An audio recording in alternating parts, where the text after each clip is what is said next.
다음은 이제 뭐 부산시장 선거로 얘기를 넘어가겠습니다. 만약 박사님이 부산시장에 출마하신다면 부산을 어떻게 바꿔놓으시겠어요? 지금 부산은 가지고 있는 게 아주 많습니다. 아까 전에 얘기했듯이 이제 이커머스 시장이 그 국경이 열리게 되면은 부산은 그 물류를 갖다가 모두 가지고 와가지고 하나의 거대한 물류 도시가 돼야 됩니다. 지금 우리 조선 기자재 공장이라든지 아니면은 여러 가지 창고들이 지금 그 남아 있는데요.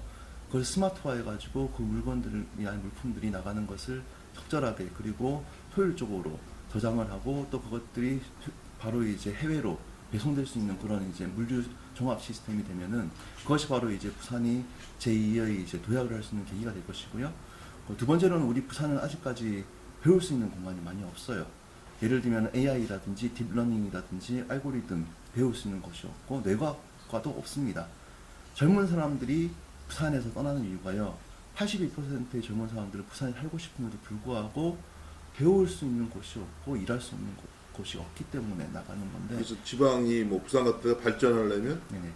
부산에는 대학이 발전돼야 된다. 그렇죠. 대학과 산업이 연결돼서 그렇죠. 그런 얘기시죠. 그런 우리가 배울 수 있는 그런 과가 개설이 되어야 되고 지금 우리 부산에 있는 20개의 대학들이 연계가 돼가지고 정말 그 부산을 상징할 수 있고 타지에서 와서 배울 수 있을 정도의 그런 이제 연구 시스템이 갖춰져야 됩니다. 그래서 이제 지금 데이터 센터라든지 아니면 블록체인이라든지 부산이 가지고 있는 여러 가지 리소스들이 있어요. 그걸 갖다가 개발시키고 거기에서 일할 수 있는 인재를 우리가 만들어내야 되는 거죠. 대학에서.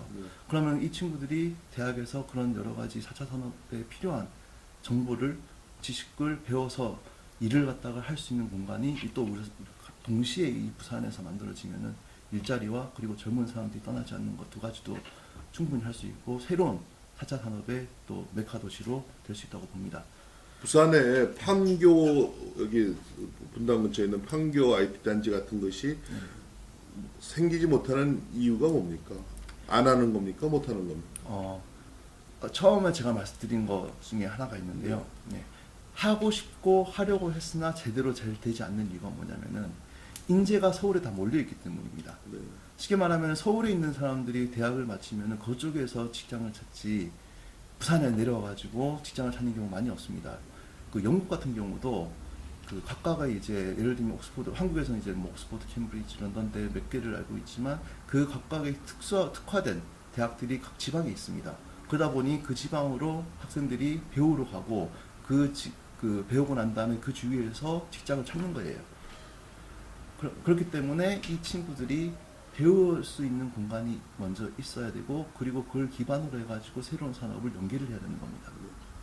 박사님은 저 IT를 중심으로 이제 부산의 발전 방안을 말씀하시면서 이제 교육과 연결시키는 특히 대학 같은 거 여러 산학 협력이라든가 그런 거 강조하신 것 같아요. 이런 지금 말씀하시는 IT라든가 IT와 교육 대학과의 산학 협력 말고 다르게 또 생각하시는 부산 발전 방안은 뭐가 있을까요? 또 두 가지가 있는데요. 네. 첫 번째로는 이제 그 헬스케어 안심 시스템이랑 그 다음에 헬스케어? 예, 헬스케어 안전 관리 시스템. 헬스케어 안전관리 시스템. 네네네. 이게 뭔가요? 그 부산 같은 경우는 고령화 사회가 되고 너무 많은 그 고령자들이 모이는 도시로 지금 알려져 있죠. 젊은 사람들이 떠나고 부부가 같이 살다가 한 분이 돌아가시면 혼자 살게 됩니다. 네. 이런 분들을 우리가 어떤 식으로 지금 관리하고 있냐면은 이 사람들이 사는 곳에 가스 계량기가 얼마나 많이 돌아가고 아니면 멈춰 있냐를 보고 문제가 생겼다고 이제 판단이 되면 사람을 보내는데요. 그건 사후 진단이죠. 하지만 지금 우리가 지금 바로 할 수 있는 시스템이 뭐냐면은 그 셋톱박스에 와이파이를 연결하면은 예, 거기에서 이제 여러 가지 우리 스마트폰이라든지 아니면은 뭐 칩이라든지 여러 가지 방법으로 생체 데이터를 바로 1, 2차 의료기관이나 보건소로 보낼 수가 있습니다. 그러면은 그것을 만약에 신체 데이터에 문제가 생기면은 워닝 사인을 줘가지고 응급 시스템을 줄 수도 있고 그 데이터를 우리가 모아가지고 그 각각의 신체 데이터를 우리가 효율적으로 저장이 가능하면은 이 데이터를 사고 팔 수가 있는 거예요. 그게 데이터 거래소입니다. 이 데이터 거래소에서 내 생체 정보를 팔 때는 사가는 사람이 있겠죠. 예를 들면은 그 다국적 제약회사 같은 경우는 중국을 시장을 목표로 하고 있는데 중국에서 나오는 데이터는 믿지 못하기 때문에 한국의 데이터를 사실은 샘플링을 하고 있어요. 그러면은 수요가 있기 때문에 이 사람들의 생태 데이터를 사가면은 그 사람들이 제공한 데이터 값을 그분들한테 지분만큼 드리는 겁니다.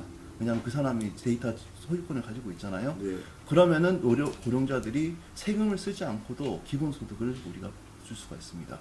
자기 데이터를 팔면서 그 정부는 아닌 업체는 중개 역할을 하고 네.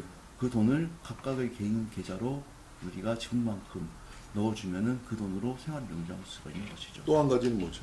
두 가지. 마지막으로 이제 그 지금 안전 같은 경우도 양극화가 심하게 돼 있습니다. 대도시라든지 아니면 그 자연재해 그리고 여러 가지 이제 안전에 대한 문제점들이 많이 생겨나는데요. 특히 부산 같은 경우도 이제 이번에 초랑 지하차도라든지 아니면 여러 가지 그 문제점들 그것을 안전 시스템을 IoT를 연결해 가지고 미리 방지하거나 아니면 문제가 생겼을 때 바로 차단될 수 있는 시스템이 우리 부산 전체적으로 이제 돼야 되고요. 이렇게 할 수 있는 이유가 우리 부산의 와이파이망과 인터넷망이 세계적으로 훌륭하기 때문입니다. 그리고 밤에 이제 예를 들면은 그 단독주택가와 그리고 아파트의 그 차이는 뭐냐면은 단독주택은 어느 정도 이제 방범에 취약한 부분이 많이 있어요. 그래서 야간에 어떤 식으로 이제 문제가 생겼을 때 그거를 미리 디텍트할 수 있고 거기에 대해서 우리가 그 조치를 취할 수 있는 그런 자동화 시스템이 필요합니다. 부산 이제 IT를 중심으로 말씀해 주셨는데 이제 부산을 1인당 GDP가 7만 불 정도로 만들겠다라고 얘기하시는 분도 있는데 거기 가능하다고 생각하세요? 충분히 가능하다고 봅니다. 네. 예, 왜냐하면 지금 뭐 우리나라에서 100만 이상 도시에서 제일 소득이 많은 게 울산이었는데 4만 불 정도 되죠. 네. 근데 부산은 7만 불 가능하다. 그 이유가 뭐냐면은 이제 지금 어떻게 보면은 코로나 때문에 많이 침체가 돼 있고 여러 가지 사업이 어떻게 보면은 좀 쇠퇴가 돼 있는데 지금 이 기회를 잘 살려가지고 새로운 산업에 대해서 우리가 제시를 하고 그 다음에 여러 가지 이제 글로벌적인 지금 이제 더 이상 우리나라가 우리 부산이 뭐 인천과 경쟁을 할 게 아니고 상하이라든지 아니면 도쿄, 오사카 그 다음에 뭐 싱가포르 그런 도시들과 경쟁력을 할 수 있도록 시스템화가 돼서 갖춰진다면은 충분히 중국의 선전과 같은 도시가 될 수 있다고 생각합니다. 그렇게 되면은 뭐 7만 불도 가능하다고 봅니다 저는. 홍콩이 네네. 그 중국어로 반환된 이후에 네네. 선전이 그 홍콩 옆에는 선전이 1000배가 발전됐다고 그래요. 그렇죠, 맞습니다. 제가 가서 보니까 놀랐습니다. 그래서 저도 부산에서 이제 20년 이상 살았는데 부산이 진짜 미국의 플로리다처럼 그렇죠. 부산처럼 사계절 골프 칠 수 있는 데 없고 부산처럼 뭐 눈 때문에 고생하는 데도 없고 또 스페인의 바르셀로나처럼 발달시키지 못하는 것이 참 아쉽습니다. 그 어떤 사람은 그래요. 부산이 없어야 부산이 발전된다는 사람도 있고. 그러니까 부산이 진정한 제2의 도시로서 뭐 해양 수도가 되니까 좋을지 안 좋을지 모르겠는데 그것이 되기를 바라면서 마지막으로 이제 얘기를 마무리하면서 뭐 박사님이 이제 오늘 우리가 주로 얘기한 게 이커머스 시대도 얘기하고 이제 부산에 연결시켜서 얘기했는데 감사합니다. 오늘 장시간. 네, 고맙습니다.